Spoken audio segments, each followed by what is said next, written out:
Which Side Podcast is a proud member of the Which Side Media Collective.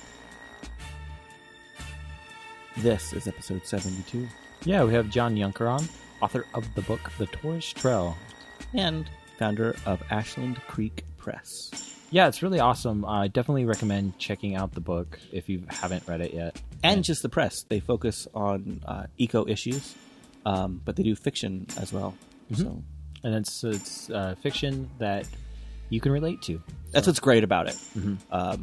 I don't relate enough to the books I read. So check them out.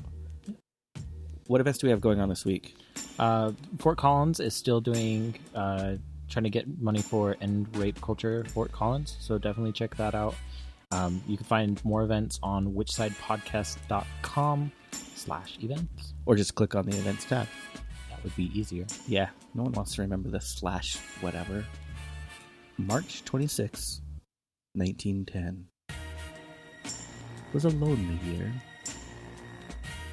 What was that? You I were there? I really have no idea. But on March 26, 2010, U.S. Congress bars anarchists from settling in the United States.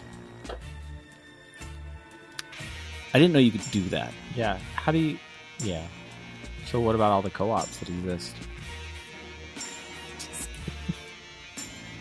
Well, they stopped them from settling and coming in. I wonder if that's still true. I wonder if you are filling out your paperwork and you say you're an anarchist, will they bar you from coming? That would be interesting. Interesting enough. I really don't know. I don't know the history. I don't think that there's any paperwork that fills out political affiliation. Mari didn't fill out political affiliation or anything. I don't know. But in 1910, they did that. Makes sense. Yeah. Especially given how much, anarchist rise at the time. Yeah. Huge. If you like these little tidbits of information, Paul Mal, the Slingshot Personal Organizer, purchase them at your local info shop. Or start your own. Yeah, if you don't have one, no excuse. Start your own. All right, enjoy the episode. Enjoy. Which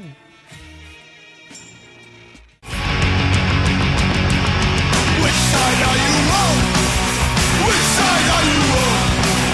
Which side are you on? Which side? Which side are you on? Which side are you on? Which side are you on? Which side are you on? Which side are you on?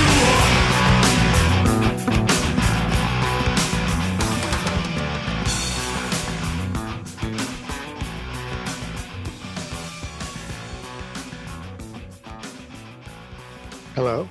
Hello. Hi. Can you hear us? Who is this? Is this Jordan or Jeremy? This is Jordan. I'm Jeremy. Jordan. Okay. Hey. Hi. How's it going?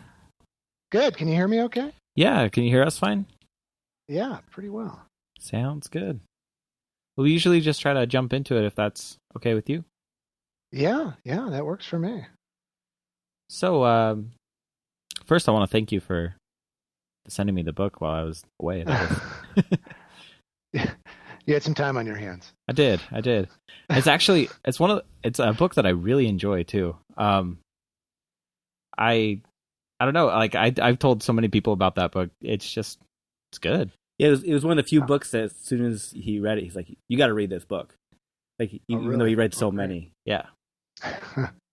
Well, I appreciate it. Thank you. I to be honest, part of what triggered that book was going back many years. I was writing it back in, I think, 2008, 2007, and I was in San Diego, and I'd been following the trial of Rod Coronado. I don't know if you're familiar with very So and that's when I was doing research for this book, and I was largely ignorant to a lot of these battles that were going on around the world for animal rights, environmentalism, and after that I realized, and I read your story, and I just thought, man, I mean, what I do is just writing. It's relatively easy and low risk, but what you did is the opposite of low risk, and that's why I wanted to get you a copy of the book. It was just a way of saying that I appreciate what you did, and I think I appreciate what everyone does in this movement, and I think something that I want to continue writing about is this idea of what is heroism in this day and age? What are heroic acts? And I think in this movement, there are a lot of heroic acts that most people are completely unaware of, and that's what keeps me writing. What's one of your favorite ones that kind of goes unnoticed? Well, what's becoming a lot more noticed, obviously, are the undercover operations and into factory farms. That's particularly now the stakes are so high in a number of these states. It's scary, and you're in rural areas of the country where you're not, you're off on your own, and there's a lot of animosity, and now the law is on the side of the factory industries. So I think it's sad that the stakes are going up, but in a way, it's a sign that progress is being made. Because what did Gandhi say? First they ignore you, or then they fight you, and I'm not quoting it correctly, but this is a sign that at least I believe that progress is being made. But unfortunately, it's gonna get nastier before it gets easier. They wouldn't be making these ag-gag laws if there wasn't some sort of like financial incentive to do it. Yeah. Mm-hmm. Yeah, and there's a lot at stake, and I can see it from, I wasn't born vegan, I'm from the Midwest, and this is one of the great movements of our time, and it's going to be of many generations' time, and it's a significant struggle ahead, and I think so much has been accomplished because I'm part of it now, and I was pretty stubborn early in my life. If you had asked me in high school, if I was raised on barbecue and fast food, and if you had asked me back then that I would ever be where I'm at now, I would have laughed at you. So I'm a sign that the movement has worked, because I've seen the light, so to speak. But there are so many more people that have livelihoods attached to this. It wasn't my livelihood, but if it's their livelihood, they're going to fight, and it's going to be tough. So what brought you down the path? That's what I was going to ask.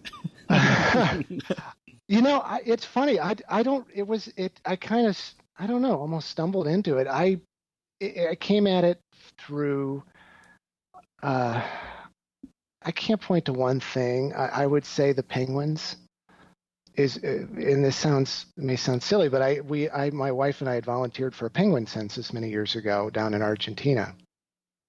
And at the same time, I was following Sea Shepherd, and it seeing what they were up against. And the oceans for me was something that is what I really connected with. And I don't know why, being from the middle of the country, but I just really connected with the creatures that live in the water. And we went to Patagonia, and you could see firsthand what these birds were dealing with and how vulnerable they are, and the nets that are just offshore, and the oil spills which are decimating them, and just the tremendous challenges they face. And it was after that trip that it was very easy for me to give up seafood.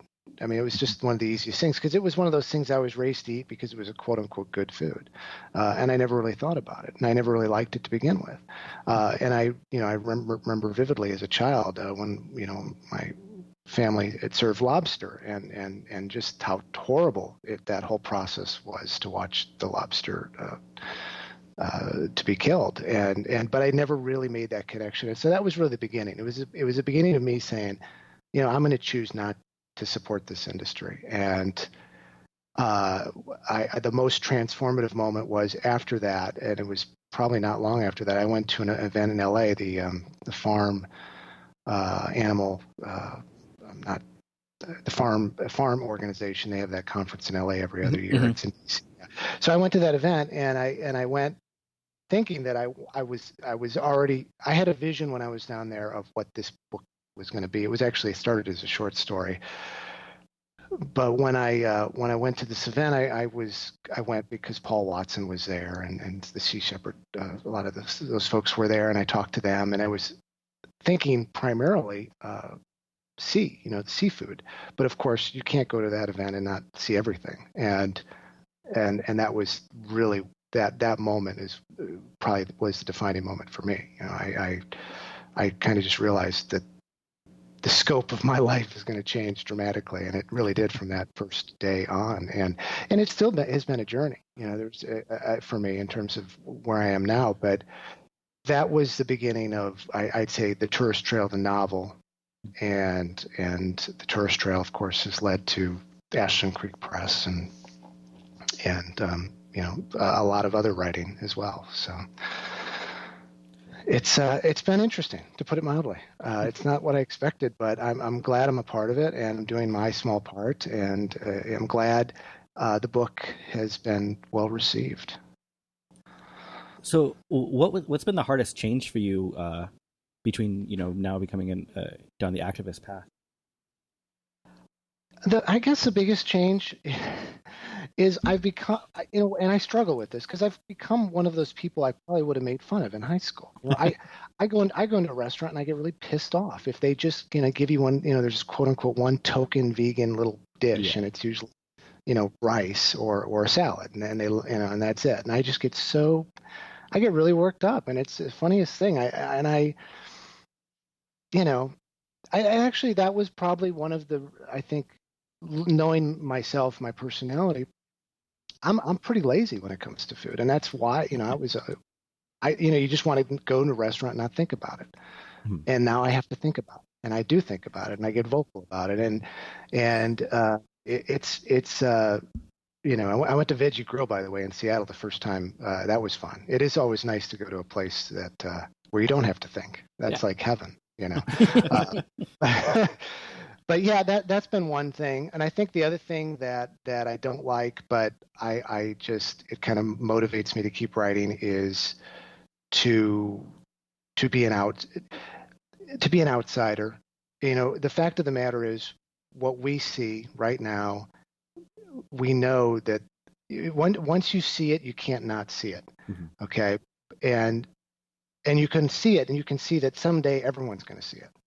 And so I get very impatient because I know that this day is, unfortunately, could be a long time away. And that's very frustrating for me because, but it also motivates me because through the press and through my own writing, I'm always thinking, how do I get inside people's heads? How do I motivate them? How do I open their eyes? Because there's so many different ways. We all have our own journey. I had mine. My journey is going to be not the right journey for someone else. So that's why, I wrote the novel, obviously, because I know we need more novels. We need more literature, not just nonfiction. We need fiction that portrays these struggles that are happening all around us for what they are. These are major, mythic, epic battles and that people are engaged in, sacrificing their lives for, their relationships, their income. And it is something that needs to be recognized. And so I don't know if I've answered your question, but those are the things that on a day-to-day basis go through my mind, because as a publisher too, now I'm also wearing a publisher hat. We send books out for review, and we're just sometimes you feel like you're hitting your head against a wall, because these are great books. And a lot of people will see a vegan message, and the minute they see that, you've lost them.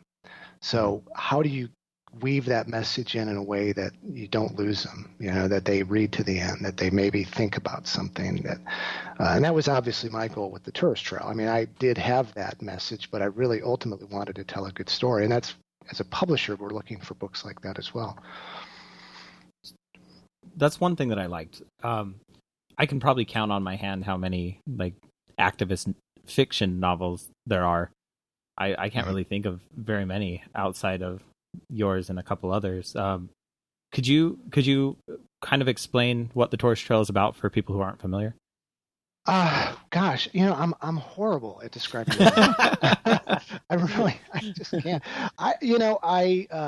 What do I say? I could go to my website. I mean, what do I say? Here, it's a literary thriller about ancient species in the world's most remote areas and those who put their lives on the line to protect them. And that is, I often call it an eco thriller. and I think that's kind of encompasses it in a broad stroke. I wanted it to be relatively fast moving.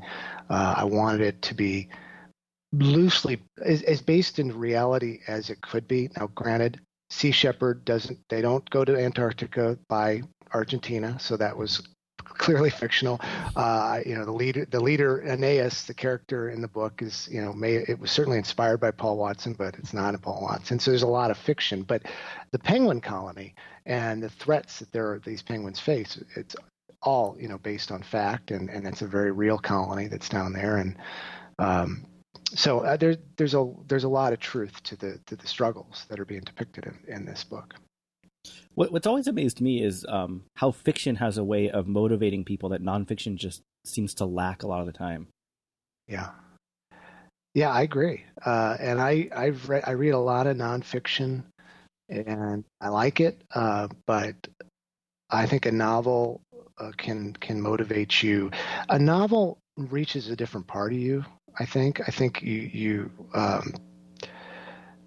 and I think about this. I've been thinking about this a lot. Actually, we did a panel as a press at this writing conference a few weeks ago, and my panel that we pitched was called "The Greening of Literature," and we had 4 writers speak, and it was a good sized crowd, and it was really about eco poetry and eco fiction, and about how this I think a good novel doesn't just reflect culture, it redefines culture. Right now when you're a writer, and writers have a responsibility, and this is something that I tell every writer, that when you sit down to write a book, you're defining normal. Okay, there are certain constructs as a writer that when you tell a story, if you're telling a contemporary, say quote unquote American story, and you're going to write about a typical American family, what is typical anymore? Are you just going to assume that if it's Thanksgiving they're having a turkey dinner and then that's normal? Are you going to assume, there are assumptions that you make about what a normal family does and how they eat and how they talk, and I think as writers we have a responsibility and an opportunity to talk about a lot of these conversations that are really happening around a lot of kitchen tables, about what people eat, about animals and how we treat animals, and I don't see a lot of writers tackling this. They're falling back on rather tired ideas, and I'm as a publisher, as a writer, I want to push all writers to say, wait a minute, if you want your book to be looked back on 100 years from now as a prescient novel, as a novel that is forward looking, you have to ask these questions as a writer. And that's what we're looking for as a press. There aren't that many books out there yet. That's the sad thing. What's really sad is there's so many people that get it, and they are writing, and their writings, and we've seen some great manuscripts. We're publishing a book in May. It's a romantic story about. It's written by a French author. And it's called The Green and the Red, and it's about it's a love story, a carnivore guy and a vegetarian woman who runs a vegetarian cafe in the Brittany region of France, and the author was unable to find a publisher in France for this book, and he found a translator, and then the translator found us, and now we're publishing it, and it's just a great book, and it tells a story that absolutely is happening around. I mean, all around the world, there are people in romantic relationships where one is vegan or vegetarian and the other's a carnivore, and nobody's really writing about this stuff, And obviously, this book, obviously takes it has a happy ending in our view of what a happy ending would be. but it's a really good book in it, because the author also, it's written from two perspectives, the man and the woman, but the man's point of view is also it's faithful to what he works for a pork producer. So, and so his livelihood is very much entrenched in what he eats, but it really so through this story, which intrinsically is just a romantic comedy, the author gets a lot of information across about how animals are treated, and it also touches on animal rights demonstrations and protests and undercover operation. Well, not so much undercover operations, but there is a break-in on a factory farm, because factory farming is an issue in France as well. And so anyway, so this the author is able to get all this in there, but it's just fundamentally just a romantic comedy. It's a great fast read, and we're hopeful that kind of reaches an audience that goes beyond people like me, and there's so many stories though like that are happening all around. And I wrote a play actually. I've written a play called Sanctuary. I've written 2 plays that deal with these issues, but Sanctuary is about a husband and wife where the wife goes vegan and the husband does not, and how that strains the marriage and destroys it at least for a period of time. So because when you talk about animal rights and veganism and all of this, so many of the reasons progress is not being made in a lot of families has nothing to do with food, has nothing necessarily to do with their awareness of animal rights issues, has to do with a marriage that a couple is locked into a relationship where they've agreed to live a certain way and be a certain way and play certain roles, and those are significant forces, and it's scary to think that I might lose my spouse if I change my outlook in life and my diet, and so I have great empathy for people that are struggling with this. But what I want as a writer and a publisher is I want to see more works that are dealing with these issues, because these are hugely important issues. So if somebody is, a budding writer and they are looking at doing these type of things, how do they go about getting them published? Well, I can say that you look for us. We're come to Ashland Creek Press, submit to us. But it's a journey. I'd written an essay on how to, some tips, I guess, if you will. And I don't claim to be an expert in writing necessarily, but in how to deal with some of these issues in ways that promise to result in maybe a more wide-reaching novel, because sometimes we have so much to say and so much we want to say. In fact, that panel, The Greening of Literature, all the authors talked about this, because these authors all had strong points of view about it. Gretchen Primack is a poet, and she focuses on animal rights, and she talked about that. And then we had Joanne Hart, who writes about oceans, and she had done an enormous amount of research on oceans. We had Anne Pancake, who's a writer, and she wrote an amazing novel about mountaintop removal. And Mindy Mejia wrote about zoos and issues with endangered species in zoos. And one of the common themes was that all 4 writers had done tremendous amounts of research. But when it came to time to write, Anne Pancake actually said this. She said she did years of research, and then she just kind of just moved on, and then she let it compost, all that research compost, and then she wrote her novel. And she didn't write to get all these facts in there. She wrote to just tell the story. And so she says you have to put your art first. And I totally agree. I mean, you have to tell a story. And that obviously comes down to your characters and what you're trying to say. If your goal is just, I want to insert this data point about, water consumption on farms, or those are all important elements, but they may not make it into the book. What's most important is you getting the story right. And, there's something I write about, like I talk about when you want to write about animal issues. Anne Pancake had she had one recommendation. She said you can use a child character, because a child character can ask certain questions that will allow you to introduce more information it won't come across as expositional as if an adult does it, who knows the issue. Because you can, as a writer, you can spot exposition coming a mile away.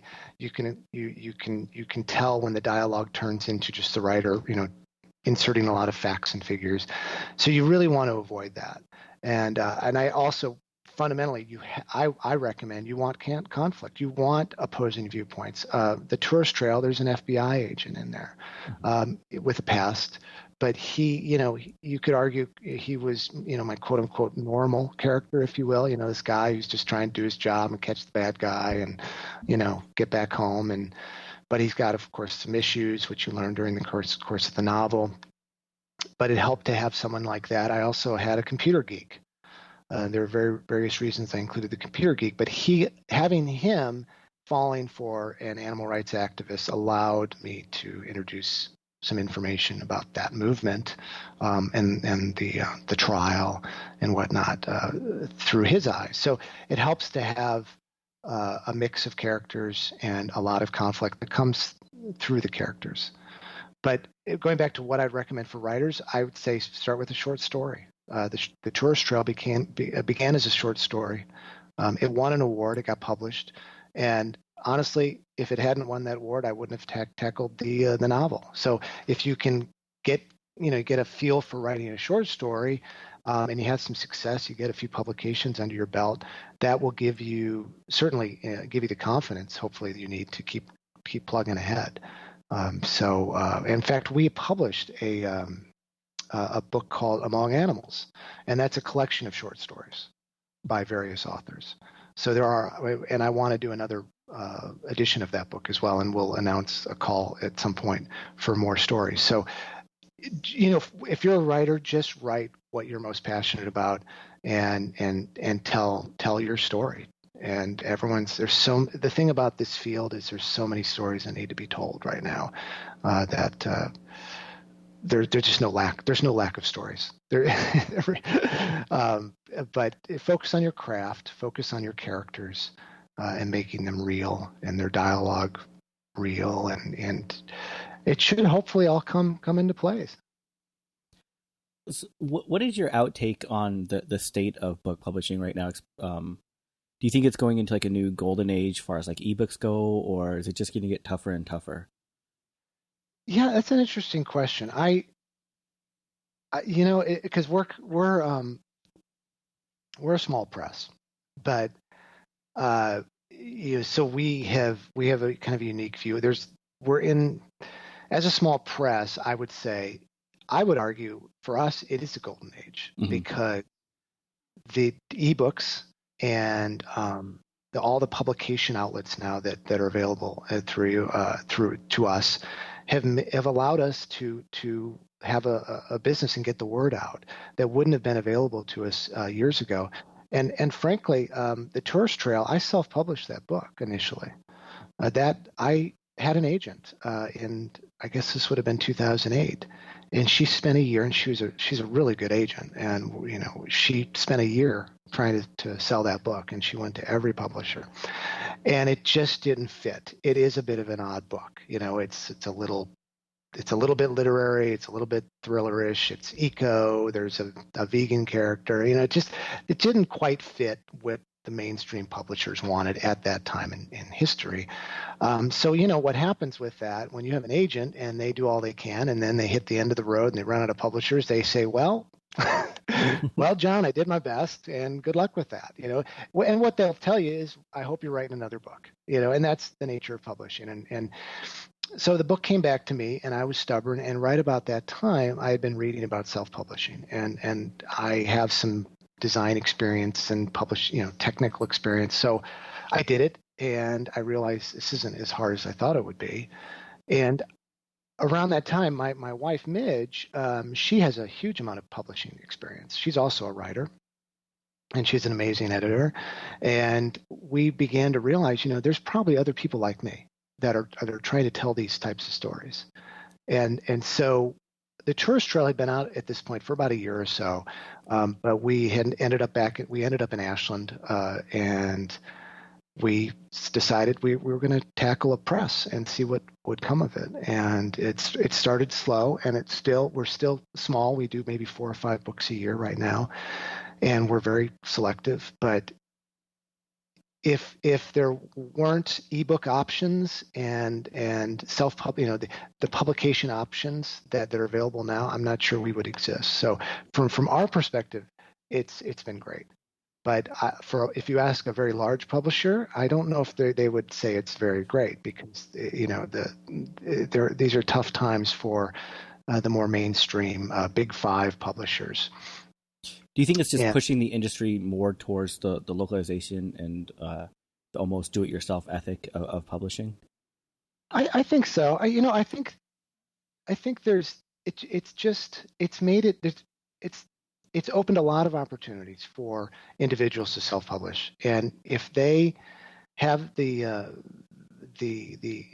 energy to do it, the skill set to do it, or can hire the right people. If you can hire a good editor and a good book designer, you can totally do it yourself. And I think people should, if they want to have that level of control. What I often tell writers is, I say, first you look for the perfect publisher, and then you become the perfect publisher. Because if I had found a big publisher to take the tourist trail, I would have been very happy, because they do help. Yeah, they give you a little money up front, not a ton, but mostly what they give you is their sales team, their PR team. You have the credibility of having a major publisher. When you self-publish, it's really, really hard to get reviews. Very hard to get taken seriously. It's not impossible, and I think even in the since I did it, a lot has changed. There was a major stigma when I did it. Still, I think that stigma is largely gone, but it doesn't mean it's any easier, because we're all competing, for attention. All the public, all the writers of the world. So I would just say, for writers, just educate the heck out of yourself as to all the different avenues out there. Understand what kind of field you're in. I think if you're doing more genre type works, mysteries, thrillers, romance, those are much more amenable to self-publishing than, say, a pure literary novel, which can be a lot more challenging to promote and to get reviews.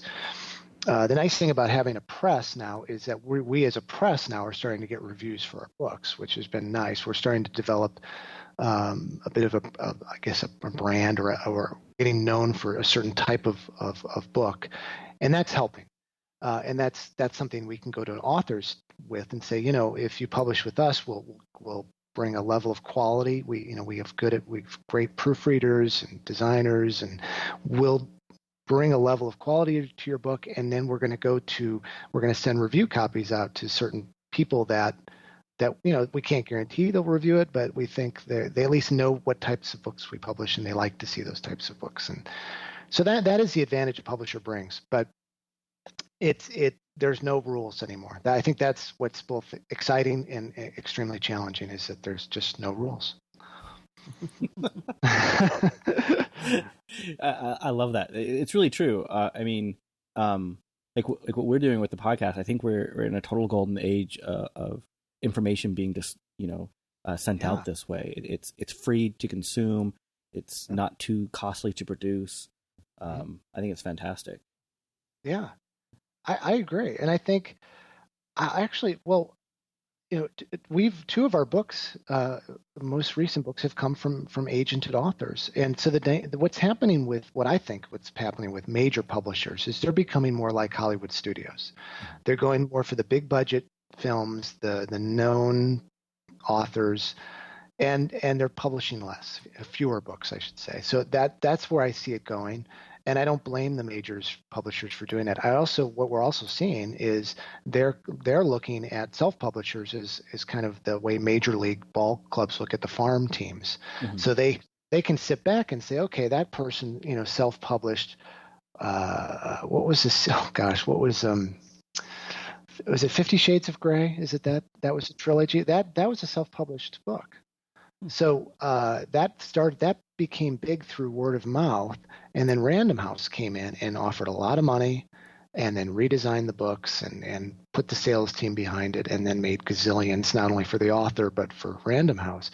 So these large publishers can sit back and wait for these self-publishing success stories to happen, and then they can pounce, give the author a lot of money, and it can be a real win-win. So they have a role to play, but what's nice for the small folks, the small fry like us, is we're just in it for the passion. We find a book, we love it, and we're finding actually a lot of authors now who may not be as comfortable as they once were with a mainstream press coming to us, which is great. So we have more opportunities as a small press, and we're just, we're kind of just finding our way.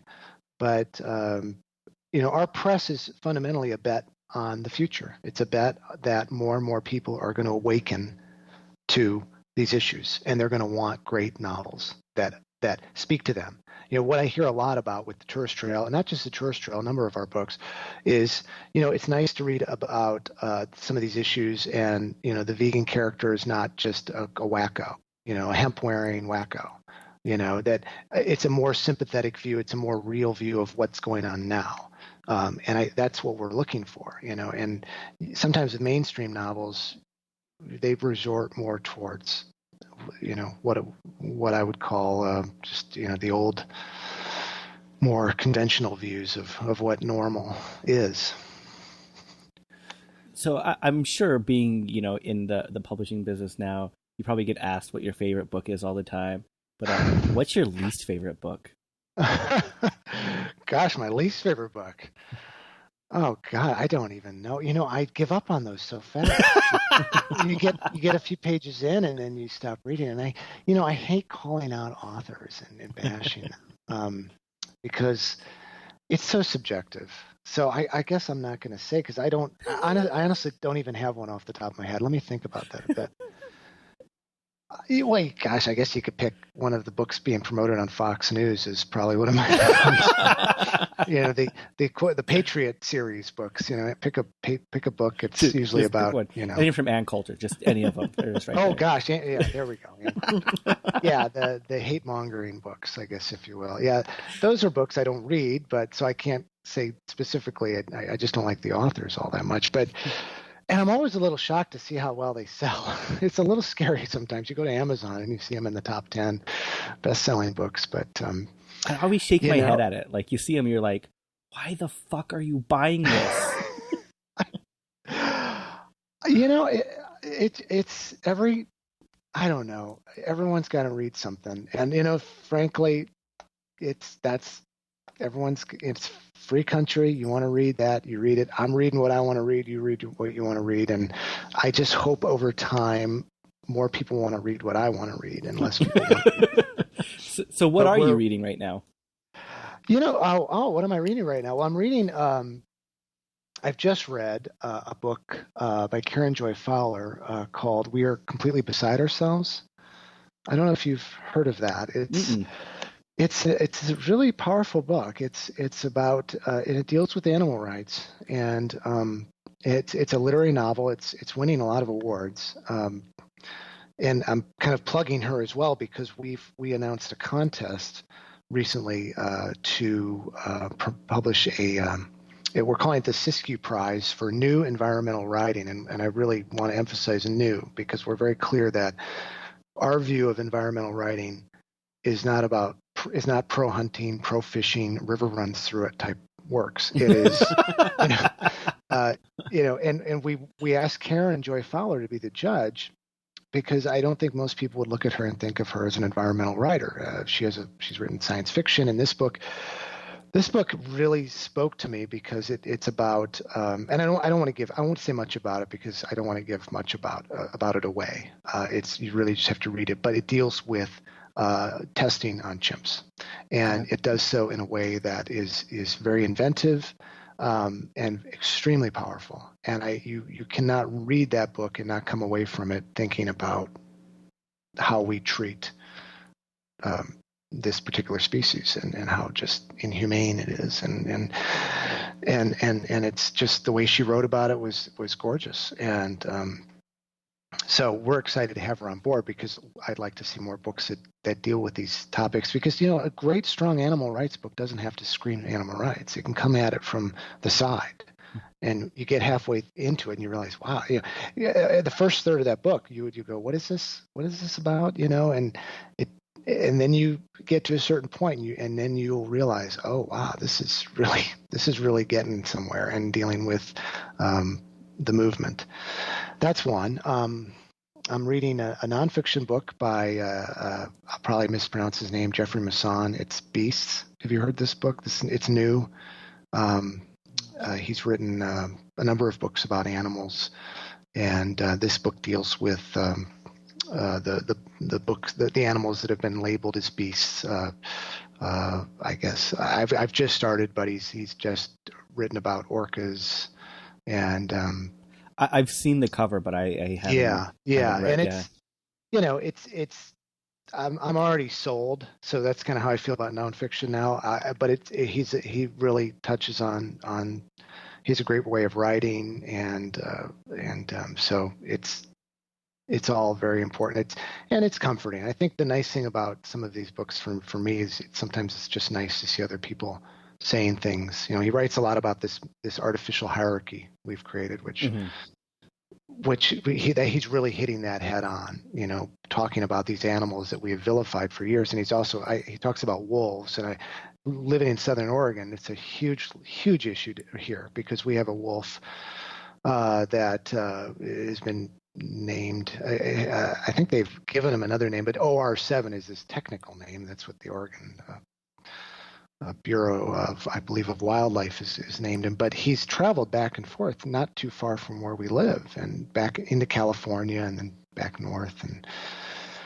And we now have 64 wolves, according to the latest census, that are living in Oregon. Of course, one was just shot by a hunter because it wandered across state lines into another area. But so he talks about wolves and how we've demonized them, and it's a good book. I've just started it, and so that's one. Karen Joy Fowler's is one. I'm reading a book of poems by Gretchen Primack. Have you heard? Do you know Gretchen? Man, you're making me feel dumb today. No, I don't know. She wrote a book of poems called Kind, and they're animal rights, I guess, poems, and they're very powerful. She spoke on her panel up in Seattle, and she had half the room in tears. They're very, very powerful. Wow. They take the perspective of the animals, and what it's like to be a cow, a milk cow, and just the daily horror of that. And so it's a great book. She's a great writer, so that's something I'm working through as well. I kind of have to go, I have to balance the nonfiction with the fiction, and sometimes it's funny because fiction. I think that's why I lean more towards fiction. Is I like nonfiction sometimes it's like watching documentary after documentary, and it's, to me, it can be a little much. I have to turn it off, whereas fiction I can read and escape a little bit, and even if it deals with a tough topic, it's a little more palatable to me. I have such a hard time with a lot of fiction. I almost read strictly nonfiction, and sometimes, like you say, it gets, you have to take a breather. But I just have a hard time connecting with a lot of the stories. It's like what you're saying. A lot of writers just aren't, at least, especially growing up, I didn't find the writers who were like me, especially in high school, being, a vegan atheist or a vegan anarchist, especially, in high school. You're like, there wasn't a lot of, fiction that really grabbed me and pulled me in that direction. I just reread. It took me a while. It took me about 3 months, but in bits and pieces, I reread Moby Dick, and this was a book that I read a long time ago. And when I read it back then, I was a much different person. And I reread it this time, and I've always been fascinated with the Melville. And when I read it this time, because there are excerpts that are almost like little rays of sunshine that kind of break through the writing. And he does talk about carnivorism very briefly. And because there's this issue about, whalers not eating whale. I don't know if that's exactly what, it's because of the why they wouldn't do it necessarily, but he talks about a whaler eating whale at the oil lamp, and how the levels of irony there, that you're using whale oil to light your meal of whale, but then he kind of points toward people on shore who are carnivores, and he's like, you can't call that odd if you're on land and you're eating animal. And it was just a brief paragraph, but as I read it, I feel like that book, and I have no idea. I'm not a scholar by any stretch of Melville in this book because there's so much I still don't get. But I feel like he was wrestling with it. I feel like he participated in it. I think he was writing this in a period in time where it was declining as an industry, and I feel like he may have felt a great deal of guilt about it, and I think it was almost like the documentary filmmaker who wanted you to see it all in its grisliness and in grisly detail, and I think he was struggling with it. I do. And maybe I'm reading too much into it, but as I reread that, I felt like he might have qualified a little bit as an animal rights book at a certain point, at that point in time. And I don't know, people might disagree with that, but when I first read it, I could see how it would inspire people to go off and want to hunt whales. Mm-hmm. But I almost feel like he wasn't completely sold on that. I think he set out to write that type of book. I think he wanted to write a book that was just rah rah rah, go see the world and kill whales. But I think by the end of it, I think about a certain point, at some point during that book, I think he changed course, and I think it became a much greater novel as a result. I never finished it. It's tough. Well, the asides alone, I mean, they're book length asides, right? It's definitely one that I would like to reread. I don't think that I finished it myself either. Yeah. But, there's a lot more on my list before that. Yeah. Yeah. It's tough. It's a tough book. So what other books do you like? Personally, I'm kind of the same way. Like I love to read nonfiction, but it gets to a point where you just need the fiction books to escape. And and it's funny, some of the fiction books I read are just something that you would just put on TV and watch because it's on, like like a James Rowland's novel or something like that. Mm-hmm. So, what would you recommend? Anything I'm missing that I would want to read? I read lots of anarchist literature right now. Yeah. I'm reading Ready for Revolution. It's all excerpts and communiques from the Spanish Revolution that has been translated. Huh.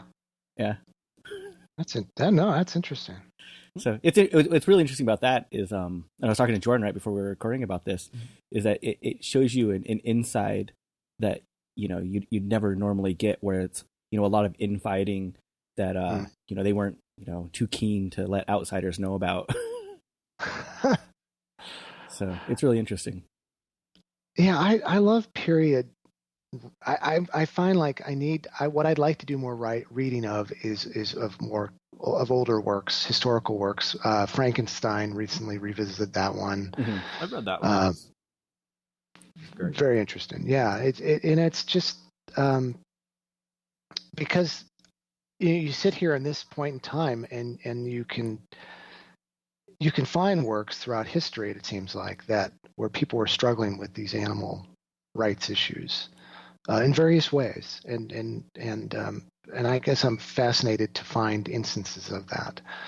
And there's in Gutenberg, of course, I spent a lot of time on Gutenberg, just downloading all these public domain works. Yeah, and it's just fascinating, to see. This is not a new thing. This battle, this struggle is not new. It's been around, and hopefully it's going to be dealt with definitively in the next generation. But that's my hope, that it won't just be a blip in history, like a cute diet that came and went, which is one of my concerns with a lot of the diet movements, but that it's a long lasting, truly significant historical change that along the lines of any of the other great social movements, where you can look back and go, what the heck were we thinking, what the heck were they thinking, mm-hmm. when they live this way. I really think I want to be optimistic about it. Like you're saying, that Beast book deals with orcas, and Blackfish just came out, and it seems like they're is a lot of public attention on things now. Mhm. So I try to be optimistic about it. Yeah, I try. you know, I don't know. I don't know how much I'll live to see. I really don't. But because like I said, we're dealing with things that are so traditions. We had earlier today we went to a veggie book club. There's a vegetarian book club, and we got talking about this paleo diet. And how and that's huge now. I mean, people are so into this thing, and it's just very interesting to me how we pick and choose how much we want to evolve. Like if I were to give you an iPad, a brand new iPad, hey, you'd change your work habits, your ways of dealing with computers. People are early adopters in so many ways. Oh, give me that. I'll change the way I work. I'll change the way I think and research and communicate.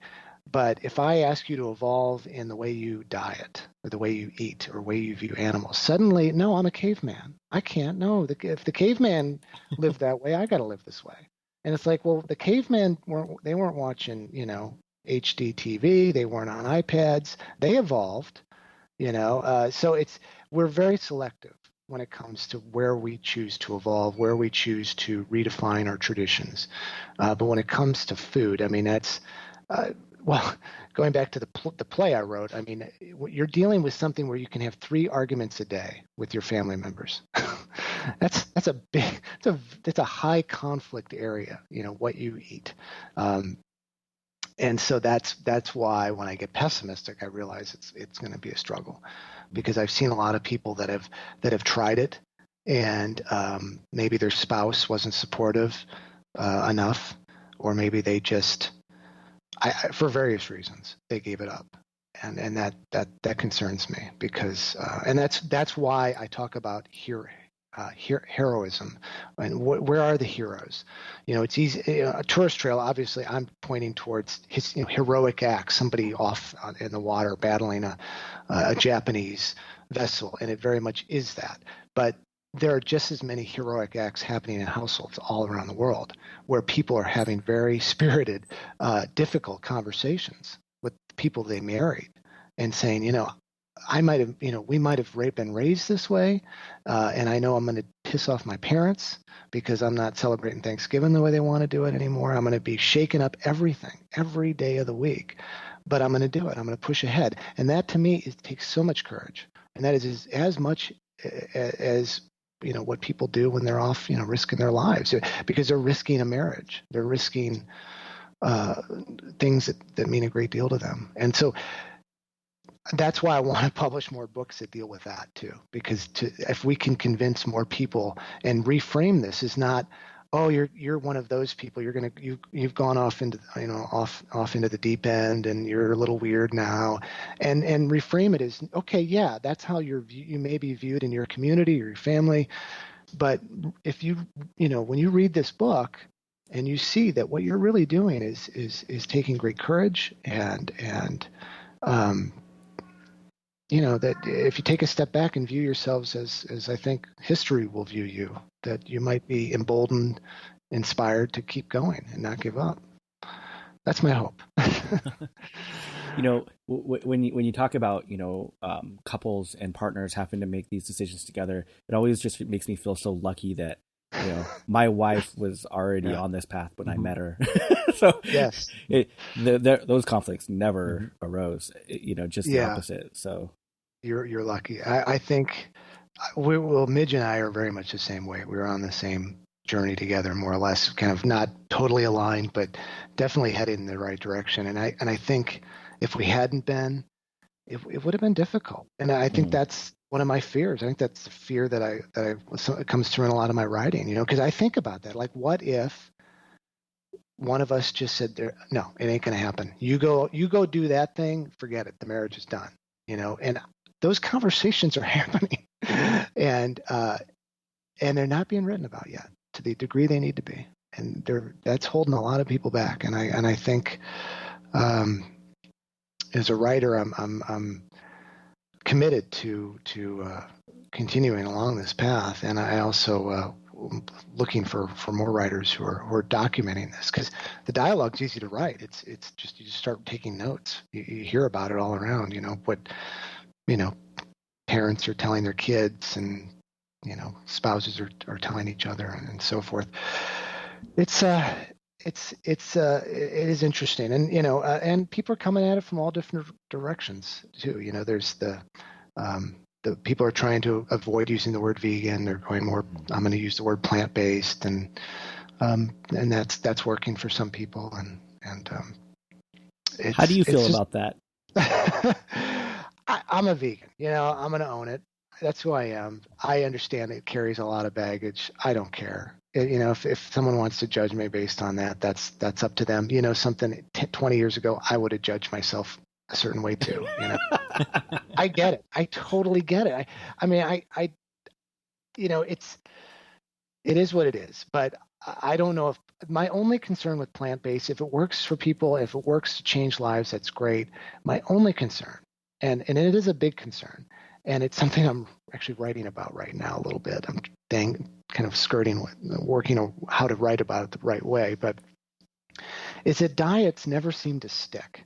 Mm-hmm. And if this whole movement gets packaged up as a diet, then that bothers me, because for me, what made it click, it's all about the animals. Mm-hmm. It's not.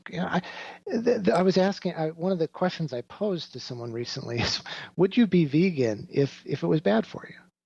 What if someone said, something, if you become vegan, you're going to have a lifespan, you're going to take 20 years off your life. What would the movement, who's going to choose that life? And I don't want to be difficult. I want to piss people off by saying that, but that's an interesting question to me, because right now, thankfully, and probably rightfully, it is good for your health, this lifestyle. And I think that's the way it's probably meant to be. I don't know. I don't have the answers, but it just, thankfully, if you do it for the animals, you probably are going to live longer and have a healthier life.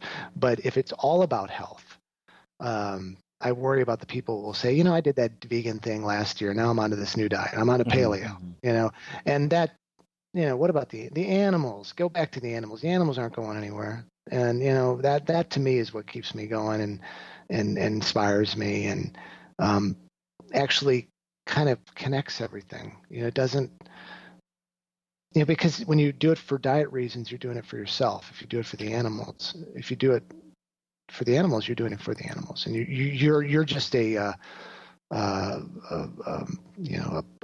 wonderful, your health is just a wonderful outcome. But if but having said all that, hey, I'll take whatever. If anyone does it for any reason, great. I don't care why you do it necessarily. I'll take it. Yeah, we'll take it, right? Because everyone's got a journey. I'm definitely not a health vegan. No. It's a great consequence of being vegan. I'll give you that. Exactly. But yeah. Right. I eat so much vegan junk food, for crying out loud. Oh my God. Yeah. And now they have these health balance chips, or I think they're health. I forget what these in the popcorn now with the butter, the fake butter they use. But it's great. I mean, the vegan junk food is getting really outstanding lately. So no, I'm not. Because I'm kind of lazy. So that's partly why I eat a lot of junk food. But I don't want to know what I would look like if I wasn't vegan, because yeah, it's bad now. No. Yeah, it's an interesting issue, and I don't know. I mean, if more people, because I talked to a lot of people who watch Forks Over Knives, and that movie has converted so many people, Mm-hmm. and it's opened a lot of people's eyes, and actually had people say, I've given up eating meat, but not for the animals, and they'll actually say that, and I might cringe a little hearing that, but I'm not going to say that's not the right reason to have done it. You did it. That's all that matters. You did it, because just making that change of lifestyle is so much work. And we are such creatures of habit, to make that change is huge. Like you say, I know Forks Over Knives, has helped a lot of people move forward. But when I watched it, me and my wife watched it together, and our first comment was, if we weren't vegan already, this wouldn't have changed us. That's interesting. because you're right. It's totally about the health, and that's not my motivation. Yeah.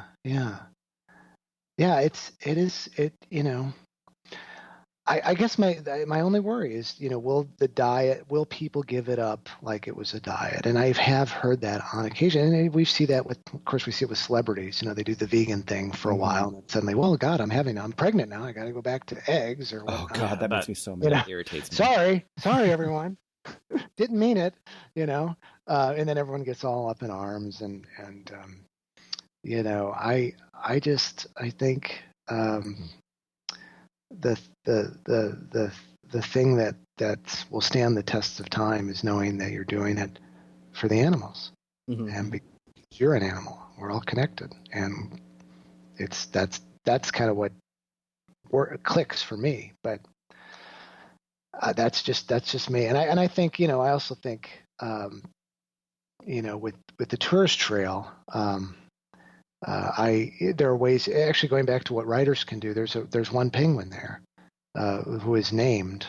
There's one penguin that is named, and his name is Diesel. He's actually inspired by a real penguin. There's actually a real penguin down there that's known as Turbo. And I changed his name to protect his identity, but there's this real penguin down there, and he likes humans. For some reason, these naturalists, they don't feed penguins down there. They're just there to observe and to sense, to count, and understand how they're living and what's causing the colony to decline.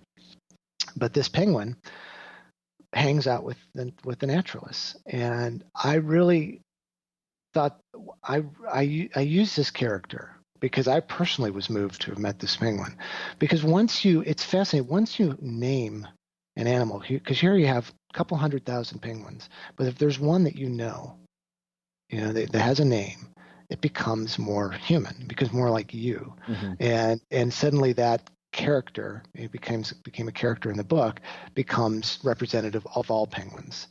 And then you're starting to think, God, every year, all of these penguins, they just all disappear to sea.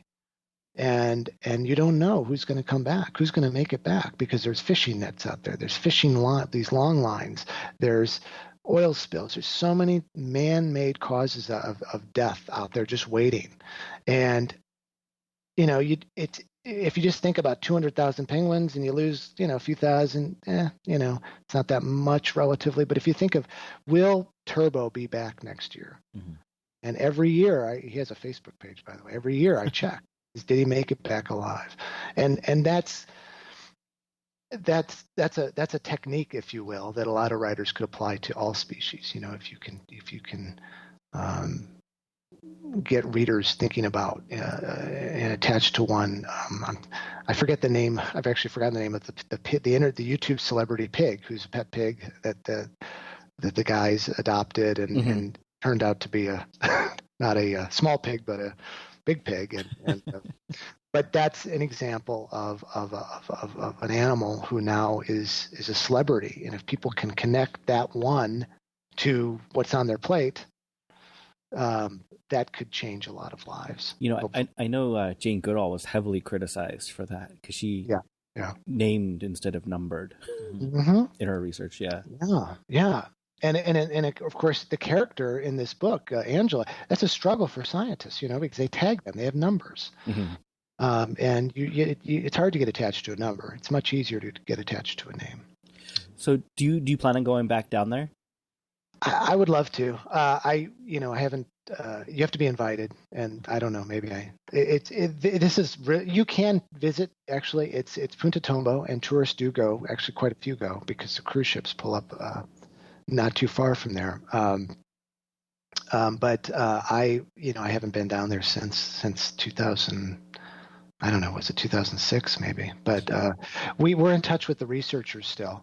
And we're on their newsletter. It's called Penguin Sentinels, by the way. If you just Google Penguin Project or Penguin Sentinels, they're out of the University of Washington, and there's a newsletter. And Dee Boersma is the woman in charge of this project, and she's been going down for over 20 years.